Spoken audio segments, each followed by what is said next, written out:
Hi all welcome back to nice trade. This is Niyas. കുറച്ച് break വന്നു വീഡിയോയിലെന്ന് എനിക്കറിയാം. കുറച്ച് അധികം തിരക്കുണ്ടായിരുന്നു. So I have come here today to evaluate Cochin Shipyard. എന്തുകൊണ്ടാണെന്ന് വെച്ച് കഴിഞ്ഞാൽ ഒരുപാട് പേര് ലോക്ക് ആയിട്ടുള്ള ഒരു സ്റ്റോക്കാണ്. മലയാളീസിൽ ഒരുപാട് പേര് ഹൈ വാല്യുവേഷനിൽ ഇൻവെസ്റ്റ് ചെയ്തിട്ട് ഇപ്പോഴും ഭയങ്കര ഭീമമായിട്ടുള്ള ലോസിൽ നിൽക്കുന്ന ഒരു സ്റ്റോക്കാണ് Cochin shipyard. It was like a Kalyan Jewellers right now way back. അതായത് ഇപ്പോഴത്തെ കല്യാൺ ജ്വല്ലേഴ്സിൻ്റെ അവസ്ഥയാണ് കുറേ മുന്നേ കൊച്ചിൻ ഷിപ്പ് യാർഡിൽ ഇൻവെസ്റ്റ് ചെയ്തവർക്ക് ഇപ്പോഴും ഉള്ളത് എന്നുള്ളതാണ്. സോ കല്യാൺ ജ്വല്ലേഴ്സിന്റെ കേസിലാണെങ്കിലും കൊച്ചിൻ ഷിപ്പ്യാർഡിന്റെ കേസിലാണെങ്കിലും നമ്മൾ ഈ വീഡിയോസ് ഇട്ടിട്ട് പറയുന്നുണ്ടായിരുന്നു ഓവർ വാല്യൂഡ് ആണ്, U can consider selling it off എന്നുള്ളത്. സോ അത് ആ സമയത്ത് പലരും അതിനെ ഡിനയൽ മോഡിൽ എടുത്തിട്ട് അങ്ങനെ നിൽക്കുകയാണ് ചെയ്തിട്ടുണ്ടായിരുന്നത്. So now we can see what happen to these kind of stocks. But ഇന്ന് നമ്മൾ പറയുന്നത് കൊച്ചിൻ ഷിപ്പ്യാർഡിന് കിട്ടാൻ പോകുന്ന സപ്പോർട്ട് എവിടെയാണ്, അല്ലെങ്കിൽ ഇപ്പോൾ കയ്യിൽ വെക്കുന്ന ആളുകൾക്ക് ആവറേജ് ചെയ്യാൻ പറ്റുന്ന നല്ല നല്ല ലിക്വിഡിറ്റി സോണുകൾ നൈസ് ട്രേഡിൻ്റെ തന്നെ ലിക്വിഡിറ്റി അനാലിസിസ് ടൂൾ വെച്ചിട്ട്, അതായത് ലിക്വിഡിറ്റി ലെൻസ് ടൂൾ വെച്ചിട്ട് നമ്മൾ അനലൈസ് ചെയ്യണം. അതിൻ്റെ കൂടെ തന്നെ നമ്മൾ ടെക്നിക്കൽ ഫെയർ വാല്യുവേഷൻ നോക്കുന്നുണ്ട്. ടെക്നിക്കൽ ഫെയർ വാല്യൂ എന്ന് പറയുന്നത് ചാർട്ടിൽ നമുക്ക് കാണാവുന്ന ഫെയർ വാല്യൂ ആണ്. അതുപോലെ ഫണ്ടമെൻ്റൽ ഫെയർ വാല്യൂ കൂടെ നോക്കുന്നുണ്ട്. ഫണ്ടമെൻ്റൽ ഫെയർ വാല്യൂ എന്ന് പറയുമ്പോൾ കമ്പനിയുടെ DCF, അതുപോലെ തന്നെ EV എബിറ്റ, PE മൾട്ടിപ്പിൾസ്, ഇത്തരത്തിലുള്ള ഫണ്ടമെൻ്റൽ ആസ്പെക്റ്റ് കൂടി നോക്കിയിട്ടുള്ള, അല്ലെങ്കിൽ കമ്പനിക്ക് ഇനി വരാൻ പോകുന്ന സെയിൽസ് പ്രൊജക്ഷൻസ്, അല്ലെങ്കിൽ അതിൻ്റെ ഒരു എന്താ പറയുക പ്രോഫിറ്റബിലിറ്റി എല്ലാം കൺസിഡർ ചെയ്തിട്ട് ഓർഡർ ബുക്ക് എല്ലാം കൺസിഡർ ചെയ്തിട്ട് ചെയ്യുന്നതാണ് ഫണ്ടമെൻ്റൽ ഫെയർ വാല്യുവേഷൻ. സോ അതും നമ്മൾ ചെയ്യുന്നതാണ്. സോ അത് നോക്കിയിട്ട് നമുക്ക് ഡിസൈഡ് ചെയ്യാവുന്നതാണ് ഏതൊക്കെ പ്രൈസാണ് നല്ലത് എന്നുള്ളത്. സോ സെബിയുടെ റെസ്ട്രിക്ഷൻ ഉള്ളത് കൊണ്ട് ഞാൻ 3 month ലാഗ്ഡ് ചാർട്ടാണ് കാണിക്കുക. When I'm going to go to the chart, but when I'm doing the valuation, I'll be taking the latest projections of the company, which is a fundamental analysis, so there is no issue of showing it. So let's go to the main analysis of Cochin Shipyard. So സാന്ദർഭികമായിട്ട് പറയുകയാണെങ്കിൽ I have a good news for you. ഒരുപാട് പേര് നമ്മുടെ സ്ഥിരമായിട്ട് videos കാണുന്ന ആളുകൾക്കും അല്ലാത്തവർക്കും, അല്ലെങ്കിൽ നമ്മുടെ പ്രീമിയം ഗ്രൂപ്പിലുള്ള മെമ്പേഴ്സിനൊക്കെ ഉണ്ടായിരുന്ന ഒരു റിക്വസ്റ്റ് ആണ്, നമ്മുടെ ലിക്വിഡിറ്റി ലെൻസ് ടൂൾ എങ്ങനെയെങ്കിലും ഒന്ന് പബ്ലിഷ് ചെയ്യണം, അല്ലെങ്കിൽ എല്ലാവർക്കും ട്രേഡിംഗ് യൂസ് ചെയ്യുന്ന എല്ലാവർക്കും അത് അവൈലബിൾ ആക്കുന്ന രീതിയിലാക്കണം എന്നുള്ളത്. സോ നമ്മളതൊരു ക്വാർട്ടർലി സബ്സ്ക്രിപ്ഷൻ ബേസിൽ പ്രൊവൈഡ് ചെയ്യാൻ വേണ്ടി നോക്കുന്നുണ്ട്. The approval is done and the trading view will be publishing it soon. So may be next Monday മുതൽ തന്നെ റീറ്റെയിലേഴ്സിന് ഇത് അവൈലബിൾ ആവാൻ പോവുകയാണെന്നുള്ളൊരു സന്തോഷ വാർത്ത ഞാൻ ഷെയർ ചെയ്യാണ്. നിങ്ങൾ മുൻപുള്ള എല്ലാ വീഡിയോസും കാണുക. നമ്മൾ ലിക്വിഡിറ്റി ലെൻസ് അനാലിസിസ് ചെയ്തിട്ടുള്ള എല്ലാ വീഡിയോസും കാണാം. അത് പവർഫുൾ ആയിട്ടുള്ള ഒരു സോണാണ് ലിക്വിഡിറ്റി സോൺ എന്ന് പറയുന്നത്. അത് അവിടെ നിന്ന് കറക്റ്റായിട്ട് മാർക്കറ്റ് ബൗൺസ് ചെയ്യുന്നതും, അല്ലെങ്കിൽ സപ്പോർട്ട് എടുക്കുന്നതും, ഒരു ചെറിയ സ്വിങ്ങിനുള്ള എൻട്രി ഒക്കെ എടുക്കാവുന്നതും, ഇൻട്രാഡേക്ക് യൂസ് ചെയ്യാവുന്നതൊക്കെ ആയിട്ടുള്ള നല്ല എഫിഷ്യൻ്റ് ആയിട്ടുള്ള ഒരു ഇൻഡിക്കേറ്ററാണ്.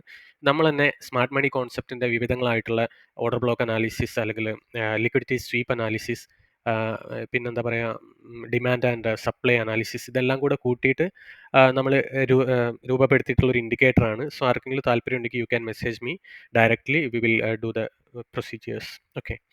സോ അതിൻ്റെ കൂടെ തന്നെ നമ്മളിപ്പോൾ ഡെവലപ്പ് ചെയ്തിട്ടുള്ളതാണ് buying and selling pressure indicator or strategy.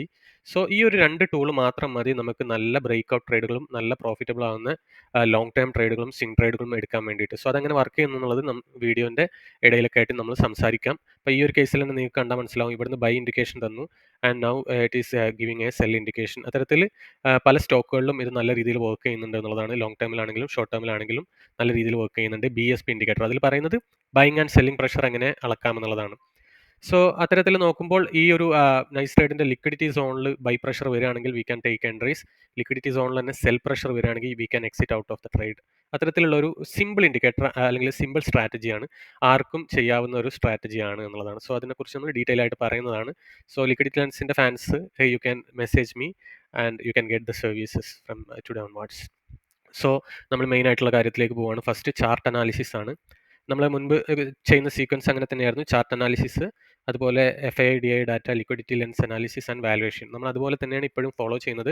ചെറിയൊരു വ്യത്യാസമുള്ളത് ലേറ്റസ്റ്റ് ഡാറ്റ, അല്ലെങ്കിൽ ഇന്നത്തെ ഡാറ്റ, അല്ലെങ്കിൽ കഴിഞ്ഞ 3 മാസത്തെ ഡാറ്റ ചാർട്ടിൽ കാണിക്കാൻ പറ്റാത്തത് കൊണ്ട് I have taken 3 month lagged chart. Okay, but the price levels or the indicators, or what we say, the liquidity zones are very important. അത് നമുക്ക് ഇവിടെ കാണാൻ പറ്റുന്നുണ്ട് എന്നുള്ളതാണ്. സോ എൻ്റെ കേസിൽ ഞാൻ പറയുന്നത്, in my opinion, the best liquidity zone is this area, അതായത് 884 എന്ന് പറയുന്ന ഒരു ഏരിയയിലാണ് ഇനി ലിക്വിഡിറ്റി സോൺ ഉള്ളത് കൊച്ചിൻ ഷിപ്പ്യാർഡിനെ സംബന്ധിച്ചിടത്തോളം. അതിൻ്റെ ഇടയിലൊന്നും ഒരു ലിക്വിഡിറ്റി നമുക്ക് ഇവിടെ കാണാൻ പറ്റുന്നേ ഇല്ല എന്നുള്ളതാണ്. സോ നമുക്കറിയാം, പ്രീവിയസ് കേസിലൊക്കെ ആണെങ്കിലും ഒരു ബ്രേക്ക് ഔട്ടിന് ശേഷം ആ ലിക്വിഡിറ്റി ഏരിയയിലേക്ക് റീടെസ്റ്റ് ചെയ്യാനുള്ള ഒരു ടെൻഡൻസി സ്റ്റോക്കുകൾ കാണിക്കാറുണ്ട് എന്നുള്ളതാണ്. ഓക്കെ.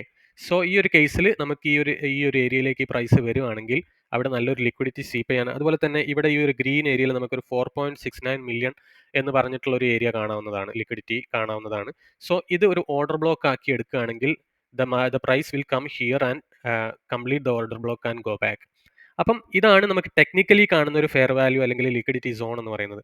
സോ ഈ ഒരു ഏരിയ കൂടി ഇമ്പോർട്ടൻ്റ് ആണ്. എന്തുകൊണ്ടാണെന്ന് വെച്ച് കഴിഞ്ഞാൽ ഞാൻ എപ്പോഴും പറയാറുണ്ട് ലിക്വിഡിറ്റി ലെൻസ് അനാലിസിസ് ചെയ്യുന്നവരോട്, ചുവപ്പ് കളറിലുള്ള ലിക്വിഡിറ്റിയാണ് എപ്പോഴും നമ്മൾ ഒരു ട്രെൻഡിങ് സ്റ്റോക്കിൻ്റെ കേസിൽ നമ്മൾ എടുക്കേണ്ടത് എന്നുള്ളതാണ്. അല്ലെങ്കിൽ അപ് ട്രെൻഡിലുള്ള ഒരു സ്റ്റോക്കിൻ്റെ കേസിൽ ഒരു റിവേഴ്സലിന് പോസിബിലിറ്റി കൊടുക്കുന്നത് ചുവപ്പ് നിറത്തിലുള്ള ലിക്വിഡിറ്റി ഏരിയകളാണ്. അതായത് അതിനെ നമുക്കൊരു സപ്ലൈ സോൺ എന്നൊക്കെ വേണമെങ്കിൽ പറയാം. ഓക്കെ, സോ ഈ ചുവപ്പ് ഏരിയയിലുള്ള എവിടെയൊക്കെ കണ്ടിട്ടുണ്ടോ അല്ലെങ്കിൽ എവിടെയൊക്കെ ടെസ്റ്റ് ചെയ്തിട്ടുണ്ടോ അവിടുന്ന് നല്ല രീതിയിൽ ഒരു ബൗൺസോ അല്ലെങ്കിൽ ചെറിയൊരു ട്രേഡ് എടുക്കാൻ പറ്റുന്ന രീതിയിലുള്ള ഒരു ബൗൺസ് നമുക്ക് കാണാറുണ്ട്. അതിൻ്റെ കാര്യം എന്താണെന്ന് വെച്ച് കഴിഞ്ഞാൽ SMC എന്ന് ഇതിന് പേരിടാൻ കാരണം ബിഗ് പ്ലേയേഴ്സ് കളിക്കുന്ന ഒരു ഇൻഡിക്കേറ്ററാണ്, അല്ലെങ്കിൽ അത്തരത്തിലുള്ള ഒരു തോട്ടാണിത്. സോ അതിൻ്റെ ഒരു സൈക്കോളജിയാണ്, ബിഗ് പ്ലേയേഴ്സിൻ്റെ സൈക്കോളജിയാണ് നമ്മളിതിൽ ഇൻകോർപ്പറേറ്റ് ചെയ്തിട്ടുള്ളത്. നമ്മൾ റിസർച്ചിലൂടെ കണ്ടെത്തി അല്ലെങ്കിൽ അതിലൂടെ ഒരുപാട് സമയം എടുത്തിട്ടുള്ളൊരു ഇൻഡിക്കേറ്ററാണ്.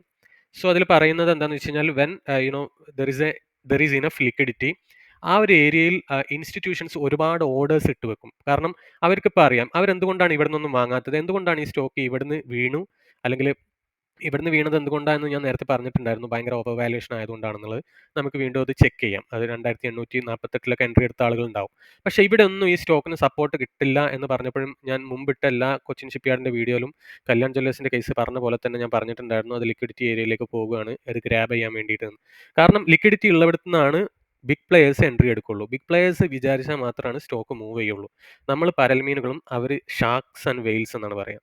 നീലത്തിമിംഗലങ്ങൾ എന്നാണ് അവർ ഓമന പേരിട്ട് വിളിക്കുന്നത്. സോ അത്രയും ബൾക്ക് ഓർഡേഴ്സ് ആണ് അവരവിടെ പ്ലേസ് ചെയ്ത് വെച്ചിട്ടുണ്ടാവുക. So whenever the market comes here or test the liquidity area, there will be order executions. അപ്പം ഇവർ ഈ കേസിൽ ഇപ്പോൾ കുറച്ച് ഓർഡേഴ്സ് ഇവിടെ ഇട്ട് വെച്ചിട്ടുണ്ടാവും ഈ ഒരു പ്രൈസിൽ.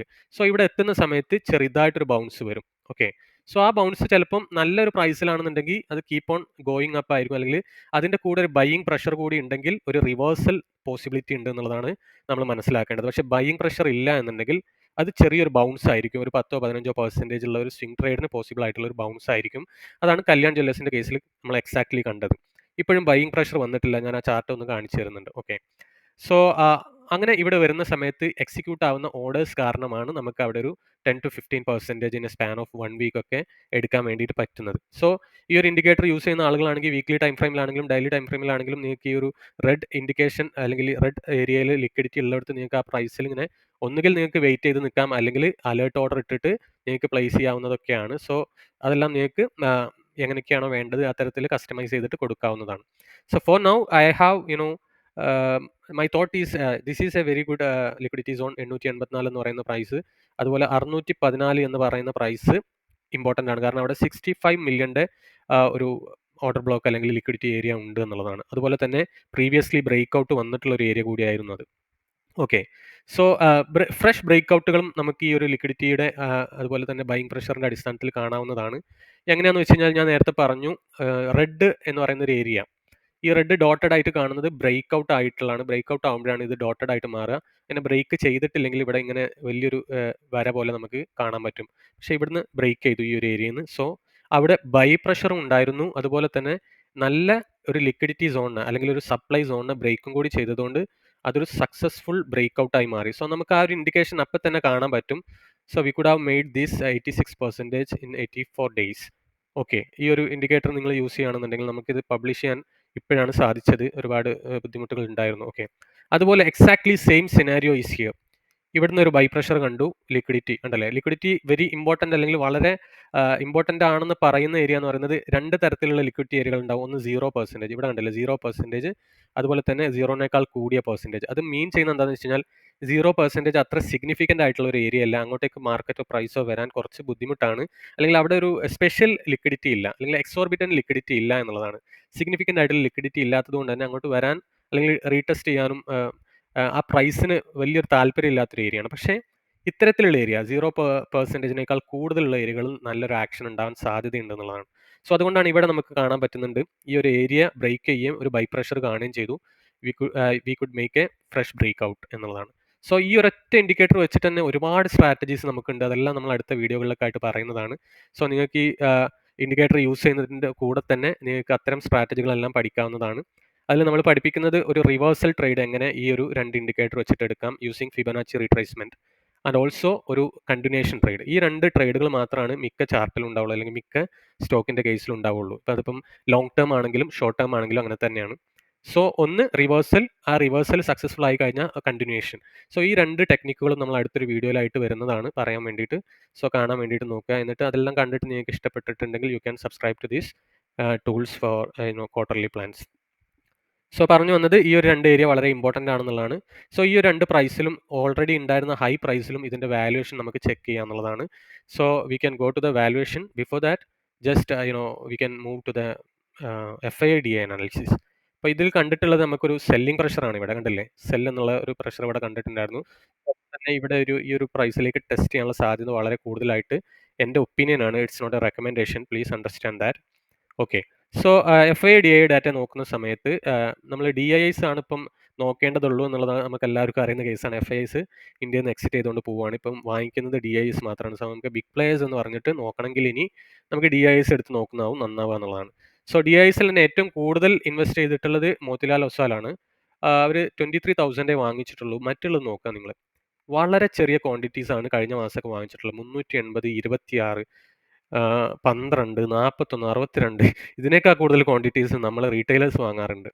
സോ അതിൽ നിന്ന് തന്നെ നമുക്ക് മനസ്സിലായിട്ടുണ്ട് എന്താണ് അവരുടെ ഇൻട്രസ്റ്റ് ഈ സ്റ്റോക്കിൽ എന്നുള്ളത്. ഓക്കെ. സോ ഇത്തരത്തിൽ നിങ്ങൾ വളരെ ഫണ്ടമെൻ്റൽ ആയിട്ട് സ്റ്റോക്ക് അനലൈസ് ചെയ്തിട്ട് കൂടി അതിൽ എൻട്രി എടുക്കുമ്പോഴാണ് നമുക്ക് സ്റ്റോക്കിൽ പ്രോഫിറ്റബിൾ ആവാൻ വേണ്ടിയിട്ട് പറ്റുള്ളൂ. അല്ലെങ്കിൽ നേരത്തെ ഞാൻ മുമ്പും പറഞ്ഞു, ഞാൻ എന്തുകൊണ്ട് വാല്യുവേഷൻ, ഞാൻ PhD എടുത്തൊരു സബ്ജക്റ്റാണ്, എനിക്ക് വളരെ പാഷനുള്ള ഒരു സബ്ജക്റ്റ് കൂടിയാണ്. അത് ഞാൻ ചെയ്യണമെന്ന് വിചാരിച്ചു. പക്ഷേ യൂട്യൂബിൽ അത് ചെയ്യാൻ വേണ്ടിയിട്ട് സ്റ്റോക്കുമായിട്ട് റിലേറ്റ് ചെയ്യാൻ വേണ്ടി വന്നിട്ടുള്ള എൻ്റെ ഒരു കോൾ എന്ന് പറയുന്നത് കൊച്ചിൻ ഷിപ്പ്യാർഡിൻ്റെ ഒരു വീഡിയോ ആയിരുന്നു. ഞാൻ എപ്പോഴും പറയാറുണ്ട്. ആ വീഡിയോയിൽ ആ മഹാൻ പറയുന്നത് കൊച്ചിൻ ഷിപ്പ്യാർഡ് ഈ ഒരു സ്ഥലത്തൊക്കെ എത്തിയപ്പോൾ അണ്ടർ വാല്യൂഡ് എന്നാണ്. എന്ത് അടിസ്ഥാനത്തിലാണ് അദ്ദേഹം അണ്ടർ വാല്യൂഡ് എന്ന് പറഞ്ഞൊരു ഫിനാൻഷ്യൽ ഇൻഫ്ലുവൻസർ ആണെന്ന് തോന്നുന്നു. അദ്ദേഹം അണ്ടർ വാല്യൂഡ് എന്ന് പറഞ്ഞതെന്ന് എനിക്ക് മനസ്സിലായിട്ടില്ല. ഞാൻ നോക്കുന്ന സമയത്ത് it was over valued more than 50%. നമുക്കത് ചെക്ക് ചെയ്യാം. അതിനാണ് നമ്മൾ അടുത്തൊരു സെഗ്മെന്റിലേക്ക് പോകുന്നത്, വാല്യുവേഷൻ. സോ ഈ ഒരു പ്രൈസിലുള്ള വാല്യുവേഷൻ നമ്മൾ നോക്കും. എന്തുകൊണ്ട് ഇത് ഇങ്ങനെ ഫോളോ ചെയ്തു? ഇൻസ്റ്റിറ്റ്യൂഷനിൽ അവിടെ ഇൻട്രസ്റ്റ് ഇല്ലായിരുന്നു എന്നുള്ളത്. അതുകൊണ്ട് തന്നെ നമ്മൾ ഇനി സപ്പോർട്ടുള്ള ഏരിയകളിൽ ഇതിൻ്റെ വാല്യുവേഷൻ കൂടി നോക്കുന്നതാണ്. സോ ലെറ്റ്സ് പുതുതായിട്ട് ഈ സ്റ്റോക്ക് വാങ്ങിക്കാൻ താല്പര്യമുള്ളവർക്കോ അല്ലെങ്കിൽ ആവറേജ് ചെയ്യാനൊക്കെ താല്പര്യമുള്ളവർക്കൊക്കെ ആ പ്രൈസ് നോക്കി വെക്കുന്നത് നന്നായിരിക്കും എന്നുള്ളത് കൊണ്ടാണ്. Okay. So we can go to the valuation. അതിന് വേണ്ടിയിട്ട് കൊച്ചിൻ ഷിപ്പ്യാർഡിൻ്റെ ഡാറ്റ നമ്മൾ എടുത്തിട്ടുണ്ട്. സോ അതിനുവേണ്ടി നമ്മൾ പ്രൈസ് നോക്കുന്നത് ആദ്യത്തെ ഫോളോ ചെയ്തിട്ടുള്ള പ്രൈസാണ് 2848. എന്തുകൊണ്ട് അന്ന് നമ്മൾ വീഡിയോ ഇട്ടു, നിരന്തരം വീഡിയോ ഇട്ടിട്ടത് ഓവർ വാല്യൂഡ് ആണെന്ന് പറയാൻ കാരണം ഉണ്ട് എന്നുള്ള മീൻസ് ഓവർ വാല്യൂഡ് ആയിരുന്നു എന്ന് പറയാൻ കാരണം ഇതാണ്. 2848 എന്ന് പറയുന്ന ആ പ്രൈസിൽ it was over valued by 68% for short term and 53% for long term. അതായത് ഇൻസ്റ്റിറ്റ്യൂഷൻസ് എന്താ നോക്കുക, ആ സ്റ്റോക്ക് അവിടെ കീപ്പ് ചെയ്യുന്നതുകൊണ്ട് അവർക്ക് എന്തെങ്കിലും മീൻസ് ബെനിഫിറ്റ് ഉണ്ടോ എന്ന്. അപ്പോൾ ഏതെങ്കിലും ഒരു ക്വാർട്ടർ റിസൾട്ട് മോശമാവുകയാണെങ്കിലോ അല്ലെങ്കിൽ ആ കമ്പനിയുടെ പൊട്ടൻഷ്യൽ കുറച്ച് അധികമായി മീൻസ് കുറഞ്ഞു കഴിഞ്ഞാൽ അവരതിൽ നിന്ന് എക്സിറ്റ് ചെയ്യാനാണ് നോക്കുക. അതിൻ്റെ കൂടെ തന്നെ ഓവർ വാല്യൂഡ് കൂടി ആയി കഴിഞ്ഞാൽ അതിന് നിൽക്കാൻ ഒരു താല്പര്യം ഉണ്ടാവില്ല. So they are exited from that stock from there. എന്നിട്ട് ഇപ്പോൾ നമുക്ക് ഇപ്പോഴത്തെ ഇനി വരാൻ പോകുന്ന fair value order block area എന്ന് പറയുന്നത് ഈ ഒരു പ്രൈസാണ് 884. സോ ആ പ്രൈസിൽ എത്തുമ്പോൾ എന്താണ് അതിൻ്റെ ഒരു വാല്യുവേഷൻ എന്നുള്ളത് നമുക്ക് നോക്കാം. അപ്പോൾ ഇതിൽ നമ്മൾ നോക്കുന്നത് ഷോർട്ട് ടേമിന് വേണ്ടിയിട്ട് നോക്കുന്നത് ട്രേഡിംഗ് മൾട്ടിപ്പിളും ലോങ് ടേമിന് വേണ്ടി നോക്കുന്നത് നമ്മൾ ഇതാണ് what we say DCF, discounted cash flow മെത്തേഡുമാണ്. ഓക്കെ. സോ ആ ഒരു പ്രൈസിൽ എത്തുമ്പോൾ നോക്കൂ, 1337 ഫെയർ വാല്യൂ കാണിക്കുന്നത്. അതായത് ലോങ് ടേമിലാണെങ്കിലും ഷോർട്ട് ടേമിലാണെങ്കിലും അത് അണ്ടർ വാല്യൂഡ് ആയിട്ട് അല്ലെങ്കിൽ നല്ലൊരു ഫെയർലി വാല്യൂഡ് ആയിട്ടുള്ള റേഞ്ചിലേക്ക് കൂടി വരുന്നുണ്ടെന്നുള്ളതാണ്. സോ ഞാൻ എൻ്റെ ഒരു അനാലിസിസിൽ കണ്ടിട്ടുള്ളത് ടെക്നിക്കൽ ഫെയർ വാല്യൂവും ഫണ്ടമെൻ്റൽ ഫെയർ വാല്യൂവും ഏകദേശം ഒരേ പ്രൈസ് സോണിലാണെങ്കിൽ that area will be a very good fair value area. So ഈ ഒരു കേസിൽ ഞാൻ ഈ കാണിച്ച പോലെ തന്നെ ഈ ഒരു ചാർട്ടിൽ ഈ ഒരു സോണുകൾ, അതായത് ഇതിൻ്റെ ഇടയിൽ ഈ ഒരു ബ്ലൂ ലൈനിൻ്റെ ഇടയിൽ 614, 884 എന്ന് പറയുന്ന ഒരു ഏരിയയിൽ നമുക്ക് ടെക്നിക്കൽ ഫെയർ വാല്യൂ കാണാൻ പറ്റുന്നുണ്ട്. അതുപോലെ തന്നെ ഫണ്ടമെൻ്റൽ ഫെയർ വാല്യൂ. അപ്പോൾ ഫണ്ടമെൻ്റൽ ഫെയർ വാല്യൂ ഇത് വെറുതെ കാണിക്കുന്നതല്ല, ഇത് കാണിക്കുന്നതിന് നമ്മൾ എടുത്തിട്ടുള്ള ഡാറ്റകളാണ് ഈ കാണുന്നത് മൊത്തം, കണ്ടല്ലേ. അത് ഈ കൊച്ചിൻ ഷിപ്പ്യാർഡിൻ്റെ മാനേജ്മെൻറ്റ് കൊടുത്തിട്ടുള്ള പ്രൊജക്ഷൻസും അതിൻ്റെ വെയ്റ്റഡ് ആവറേജ് കോസ്റ്റ് ഓഫ് ക്യാപിറ്റലും ടെർമിനൽ വാല്യൂവും അതുപോലെ തന്നെ ഏർണിംഗ് പവർ വാല്യൂവും അത്തരത്തിൽ ഒരുപാട് കേസുകൾ ഇതിൽ വരുന്നുണ്ട്. ഓക്കെ. സോ ഇഷ്ടംപോലെ കാര്യങ്ങൾ നമ്മൾ ഇൻകോർപ്പറേറ്റ് ചെയ്തിട്ട് എടുക്കുന്ന ഫണ്ടമെന്റൽ അനാലിസിസ് ആണ്. അതുകൊണ്ടാണ് എല്ലാ കേസിലും നമ്മൾ ഓവർ വാല്യൂഡ് ആകുമ്പോൾ സൊമാറ്റോൻ്റെ കേസിലാണെങ്കിലും, ഓലയുടെ കേസിലാണെങ്കിലും, കല്യാണിൻ്റെ കേസിലാണെങ്കിലും എല്ലാം നമ്മൾ പറഞ്ഞിട്ടുണ്ട്. അതുപോലെ തന്നെ നമ്മൾ അണ്ടർ വാല്യൂഡ് ആണെന്ന് പറഞ്ഞിട്ടുള്ള ഒരു സ്റ്റോക്കിൻ്റെ ലിസ്റ്റ് തന്നെ നമ്മൾ പ്ലേലിസ്റ്റിൽ കൊടുത്തിട്ടുണ്ട്. ആ ഒരു ലിസ്റ്റ് നിങ്ങൾ പോയി നോക്കിയാലും നിങ്ങൾക്ക് മനസ്സിലാവും. ഒരുപാട് നല്ല നല്ല സ്റ്റോക്കുകൾ നമ്മൾ അണ്ടർ വാല്യൂഡ് പറഞ്ഞിട്ടുണ്ട്. അത്തരം സ്റ്റോക്കുകൾ ഇപ്പോഴും ഒരു കൺസോൾട്ടേഷനിലാണുള്ളത്. മാർക്കറ്റ് ഇത്ര വീണിട്ടും അത് അവിടുന്ന് അങ്ങനെ അനങ്ങുന്നൊന്നുമില്ല. നല്ലൊരു സപ്പോർട്ടിൽ അങ്ങനെ നിൽക്കുന്നുണ്ട്. സോ അതുകൊണ്ടാണ് നമ്മളെപ്പോഴും വാല്യുവേഷൻ നോക്കിയിട്ട് ഇൻവെസ്റ്റ് ചെയ്യണം എന്ന് പറയുന്നത്. അപ്പോൾ നിങ്ങൾക്ക് വാല്യുവേഷൻ അറിയില്ലെങ്കിൽ അത് പഠിക്കാൻ വേണ്ടിയിട്ട് നോക്കുക. പുറത്തുനിന്ന് പഠിക്കാം. നമ്മളെ അടുത്ത് വേണമെങ്കിൽ പഠിക്കാവുന്നതാണ്. ഇനി പഠിക്കാൻ താല്പര്യമില്ലാത്തവരാണെങ്കിൽ നമ്മളുടെ പ്രീമിയം മെമ്പർഷിപ്പ് എടുത്തു കഴിഞ്ഞാൽ നിങ്ങൾ വാങ്ങിക്കാൻ പോകുന്ന സ്റ്റോക്കിൻ്റെ വാല്യുവേഷൻ നമ്മൾ ചെയ്തു തരുന്നതാണ്. അത് ക്വാർട്ടർലി പ്ലാൻ ആയിട്ടാണുള്ളത്. You can get evaluated 30 stocks a quarter. ഒരു ക്വാർട്ടറിൽ നിങ്ങൾക്ക് 30 സ്റ്റോക്ക് വാല്യുവേഷൻ കിട്ടും. അതിൻ്റെ കൂടെ തന്നെ നമ്മൾ അണ്ടർ വാല്യൂഡ് ആയിട്ട് കണ്ടെത്തിയിട്ടുള്ള 150ഓളം സ്റ്റോക്കിൻ്റെ ഒരു ലിസ്റ്റ് നമ്മുടെ കയ്യിലുണ്ട്. Google sheet. അതിലേക്ക് ആക്സസും കിട്ടും. ഓക്കെ. സോ അതിൻ്റെ ഒരു ബെനിഫിറ്റ് എന്താണെന്ന് വെച്ച് കഴിഞ്ഞാൽ ഇപ്പോഴാണ് ഏറ്റവും നല്ല ടൈം മാർക്കറ്റിൽ നല്ല ഫ്രഷ് എൻട്രീസ് ഉണ്ടാക്കി തുടങ്ങാൻ. സോ അത്തരം കേസുകളിൽ നിങ്ങൾക്ക് അതിൻ്റേതായിട്ടുള്ള ബെനിഫിറ്റ് എടുക്കാവുന്നതാണ്. So you can consider about that. Let's see in the next video. Please consider subscribing. ഇതുപോലെ വാല്യുവേഷൻ ചെയ്ത് അതുപോലെ തന്നെ ലിക്വിഡിറ്റി മനസ്സിലാക്കിയിട്ട് അനലൈസ് ചെയ്യേണ്ട സ്റ്റോക്കുകളെ കുറിച്ച് താഴെ കമൻറ്റ് ചെയ്യുക. See you soon.